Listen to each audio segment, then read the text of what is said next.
안녕하세요. 결혼 생활 중 가장 행복해야 할 신혼기간에 시어머니 때문에 잠깐 소란이 있었어요. 제 나이 29, 남편 30의 나이로 저희는 또래에 비해 비교적 어린 나이에 결혼을 했습니다. 취직 준비를 위해 등록했던 학원에서 서로를 처음 만났고 그렇게 같이 공부하다 남편이 먼저 취직을 하게 되면서 연애를 시작했지요. 취직은 남편이 저보다 1년 빨랐고요. 그리고 그 다음 해에 제가 취직에 성공했고 그렇게 제가 직장 생활을 1년 정도 하던 중 남편이 먼저 결혼 이야기를 꺼내왔어요. 자기도 이렇게 빨리 결혼 생각을 하게 될 줄 몰랐다고, 다만 한 가지 확실한 건 무슨 이유로든 간에 저를 놓치게 되면 평생을 후회할 것 같다면서요. 하지만 두 사람 다 직장 생활을 시작한 지 얼마 되지 않았던 만큼 모아놓은 돈이 여유로운 상황은 아니었습니다. 그렇다고 해서 양가 부모님이 결혼하라고 돈 얼마 해줄 만큼 상황이 넉넉한 것도 아니었고요. 저희 두 사람 모아놓은 돈 합쳐봐야 고작 4천만 원도 안 되는 돈이었다 보니 저는 암만 사랑한다고 해도 결혼하는 건 조금 성급한 거 아닌가 하는 생각을 했어요.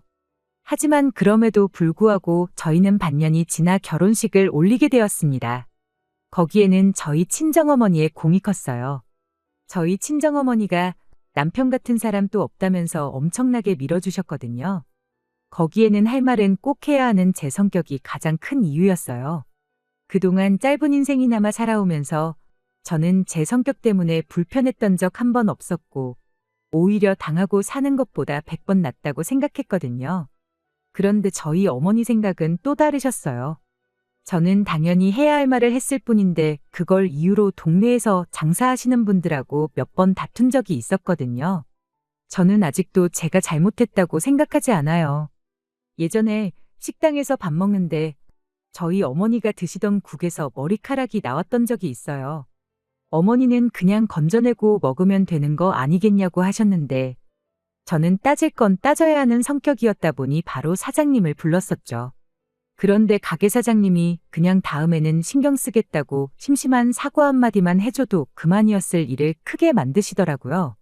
저희가 어떻게 음식이라도 공짜로 먹어보고자 일부러 머리카락을 담궜다는 식으로요. 그래서 그거 가지고 한번 대판 싸웠던 적이 있는데 그게 동네방네 소문이 나서 아주 제가 쌈딸기라고 소문이 났던 적이 있어요. 그때 아주 다른 건 몰라도 우리 딸 같은 동네 사는 사람한테는 시집 못 보내겠구나 생각을 했다십니다. 뭐 그것만이 아니더라도 저희 부모님한테도 아닌 건 확실히 아닌 것 같다 제 의견을 말하는 성격이다 보니 그게 저희 어머니 눈에는 제 성격이 괴팍해 보였을 수도 있다 생각해요.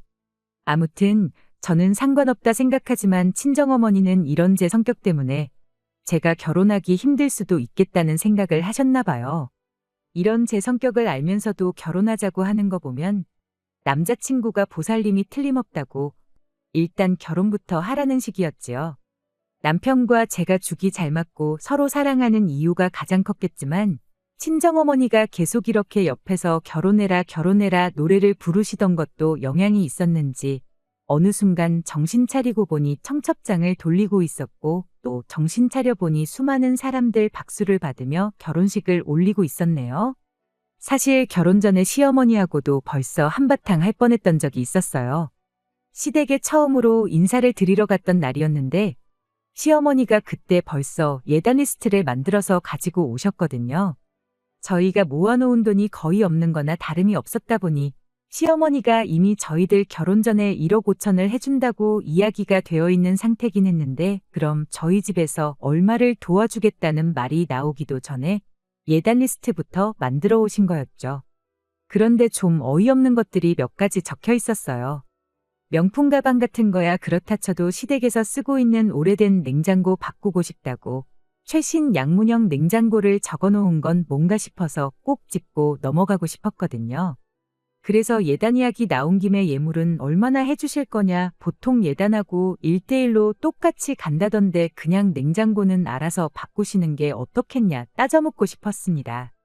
하지만 친정어머니랑 약속했던 게 있어서 참았어요. 괜히 따박따박 말대꾸해서 좋을 거 없다고 그날은 그냥 아무 말도 하지 않고 가만히 있으라고 못을 박으셨고 저도 그렇게 하기로 손가락까지 걸고 약속을 했던 게 있다 보니 그냥 참았어요. 그래도 다행이었던 게 다음날 남편이 느끼기에도 냉장고는 좀 아니다 싶어서 자기가 말해서 리스트에서 빼기로 했다는 소식을 전해왔다는 거예요. 남편이 엄마 편을 드는 게 아니고 중간 역할을 똑바로 해주니 참 다행이었어요. 그래서 제 나름대로 남편한테 한 가지 더 부탁을 했어요. 냉장고는 원하시는 대로 내가 내 돈을 써서라도 해올 테니 걱정 말라고, 대신 우리 집에서 신혼집 구하는데 나머지 돈을 다 해주실 것 같은데 그건 시어머니한테 그냥 대출받은 척하고 비밀로 해달라고 부탁을 했죠. 그랬던 데에는 이유가 있습니다. 이미 양가에서 본격적인 이야기가 나오기도 전인데 벌써부터 예단 목록 만들어 놓고 계신 시어머니를 보니 괜히 우리 집이 금전적으로 조금이나마 여유가 있다는 느낌을 내비추면 내비추는 대로 시어머니가 저희 집에 요구하는 게 더 늘어나지는 않을까 싶었거든요.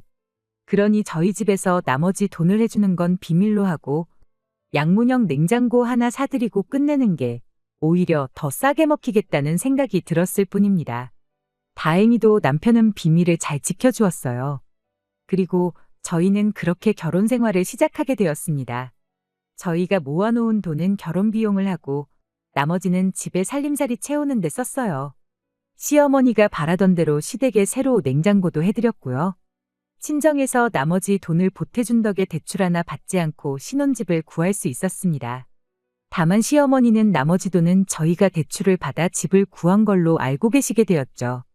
시어머니의 금전적인 요구를 감당할 자신이 없어서 달리 말하자면 제가 꼼수를 부린 거나 마찬가지긴 한데 차라리 금전적인 요구를 듣는 게 나았었나 싶을 정도로 결혼하자마자 시어머니의 모진 시집살이가 시작되었습니다. 정확히 저를 괴롭히셨다기보단 제가 시댁에 얼마나 충성을 다하는지 그 모습을 보고 싶으셨던 것 같아요. 저희 집들이하기 일주일 전에 남편이 좋아하는 음식, 시동생이 좋아하는 음식, 시아버지랑 시어머니가 좋아하는 음식 각각 하나씩 해서 4가지 음식 리스트를 저한테 보내오셨어요. 집들이 음식은 그걸로 준비하라고요. 그런데 음식들이 하나같이 다 번거로운 것들 뿐이더라고요. 재료도 뭐 하나 겹치는 게 거의 없고 하는데 시간도 엄청 오래 걸리는 것들 뿐이었어요. 심지어 곁들여낼 밑반찬의 겉절이까지 준비해 놓으라고 하시는데 일단 알겠다고 대답은 했지만 아무리 생각해도 이건 좀 아니다 싶었죠. 그래서 집들이 당일날 집만 보여드리고 식사는 나가서 하기로 혼자 결정을 했습니다. 그날 해놓으라는 음식 그 어느 것 하나 준비 안 해놓은 걸 알게 된 시어머니 표정이 아직도 눈에 선하네요. 사람이 5밖에 없는데 뭐하러 번거롭게 음식을 많이 하냐고, 재료값 대충 계산해보니까 그 돈이면 그냥 소갈비 배 터지게 먹을 수 있을 것 같아서 그렇게 했다고 한마디 했죠.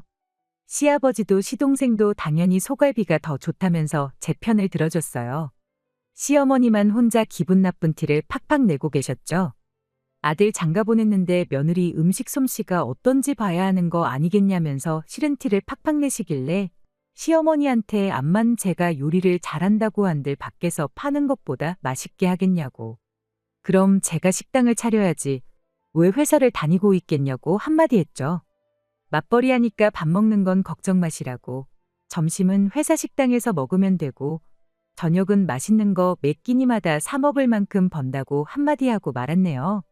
시어머니가 제 반응을 보고는 말문이 막혔는지 아무 말도 하지 못하셨어요. 옆에서 시아버지랑 시동생이 시어머니한테 아주 인자 만났다고 하면서 엄청 재밌어 하더라고요. 다행히 시아버지는 시어머니만큼 까탈스러운 분은 아니셨어요. 오히려 남편의 참을성 있는 그 성격이 아버님한테서 배웠구나 싶을 정도로 신사적인 분이셨지요. 시동생은 좀 장난기 가득한 성격인데 앞만 날고 기어봐야 내 남편 동생이지 손윗사람은 아니잖아요. 그리고 성격도 그렇게 모난 것 같지는 않아서 시동생하고는 문제 생길 일이 없겠다 싶었습니다. 그저 문제는 시어머니 한 분뿐이었어요. 그렇게 그날 집들이를 넘기고 나서 시어머니의 본격적인 잔소리와 간섭이 시작되었죠. 아마 그날 며느리인 제 태도가 마음에 들지 않았던 게 아닐까 싶었습니다.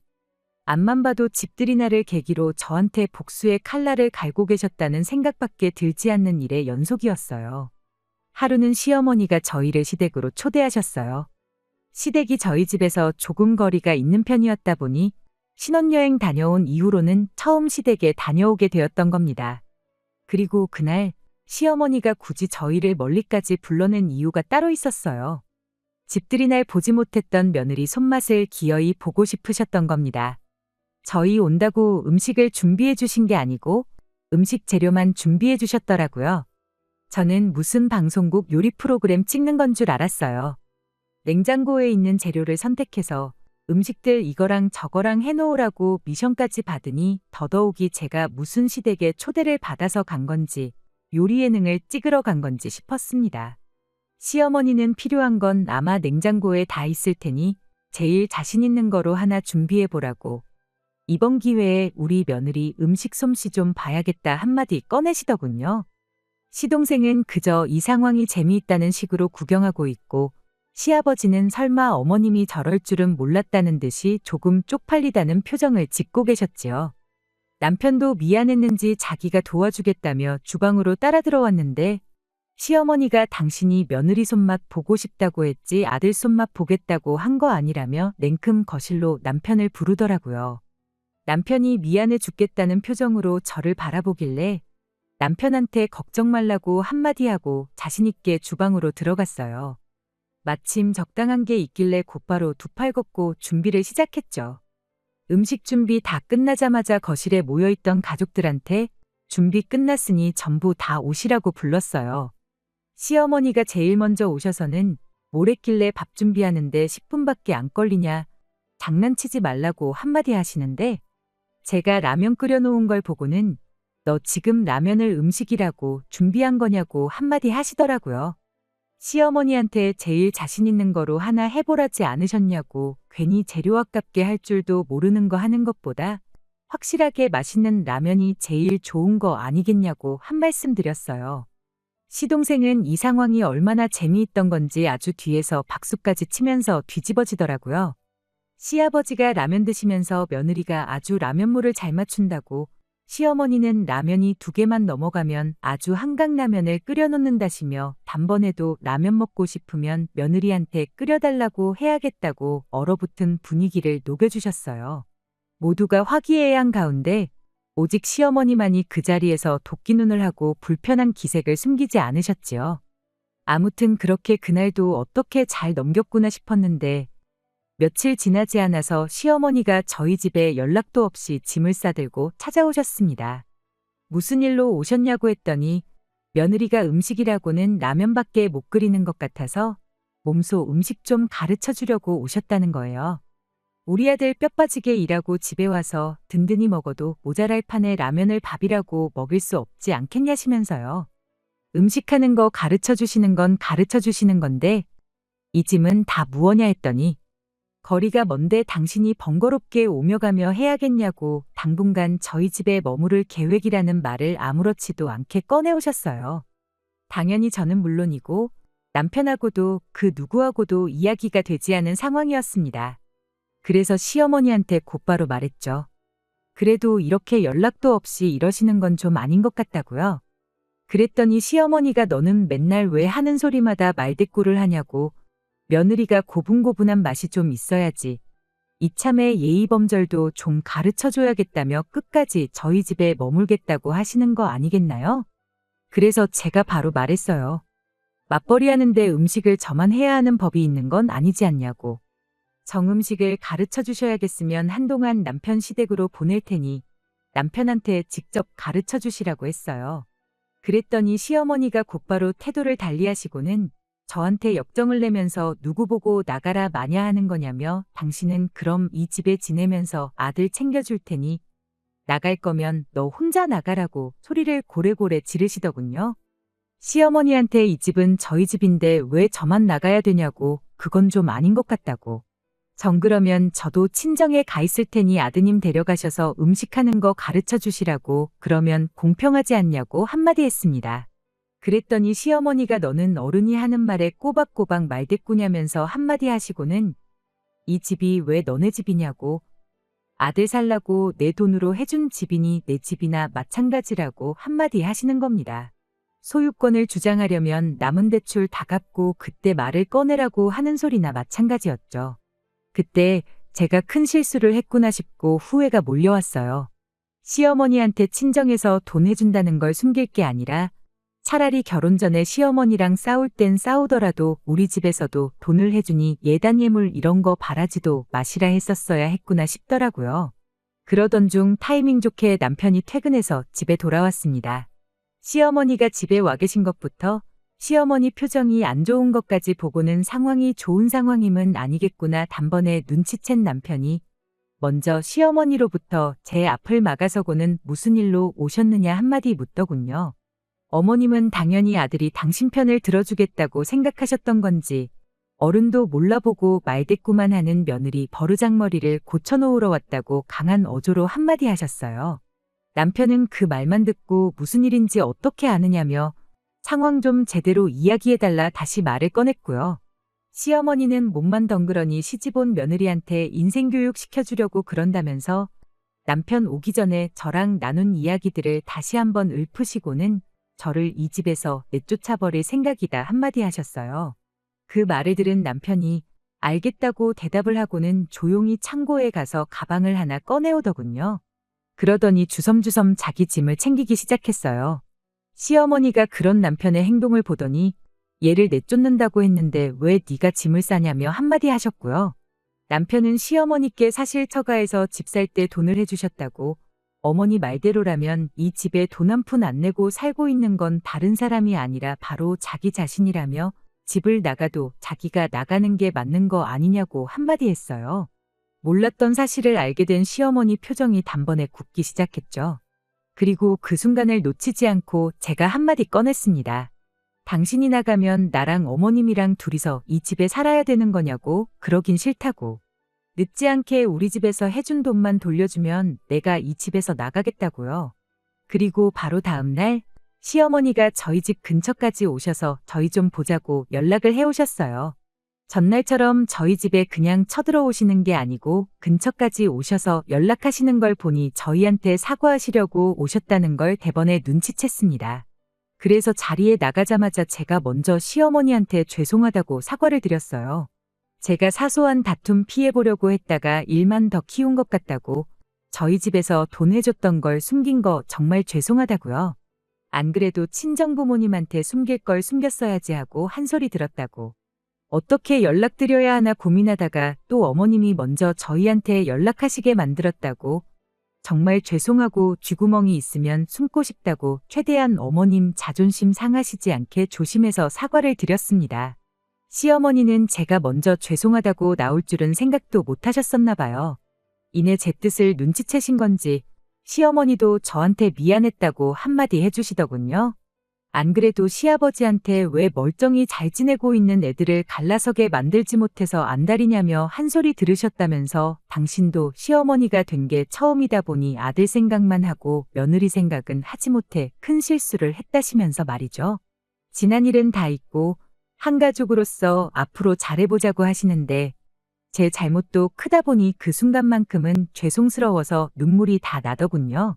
그렇게 시어머니하고는 좋게 잘 풀었습니다. 그 이후로 시어머니하고 그 어떤 사건 사고도 없었고 오히려 전에 없이 잘 지내고 있어요.